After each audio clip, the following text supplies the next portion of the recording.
all over the world, Kenya, Nairobi, Australia, Canada, all over the world. People were adding in this group and they were sharing their intimate stories, you know, things that they have never shared with anybody. And for 2 days, I was glued onto this group, listening to their stories and just crying with them. So I made a 4-minute video. And within that 4-minute video, all I said was, I've been listening to you guys. I heard your stories. I can relate to you and I want to help.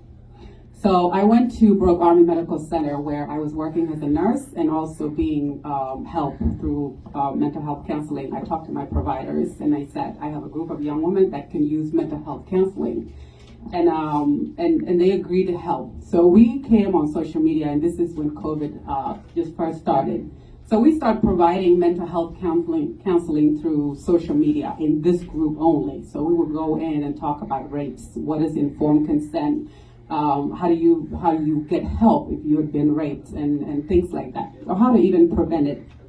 So we did a lot of these mental health topics, PTSD, depression. And within 3 months, I decided to share my story in the group. So I made another video, a bigger video, 30-minute video sharing my story. And I told them about my arranged marriage. And I said I have never shared with anybody else, but you guys encouraged me to share my story. So I did that, and my family got a hold of my video somehow. Somebody sent it to them.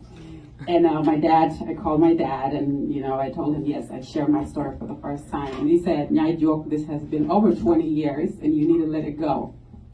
And then I think at that moment I realized, something that has been a part of you, you can't just let it go. You cannot just let it go. And I realized I have never talked to anybody about it for over 20 years. So I told my dad, I said, I'm actually going to write about my story. So I went in the group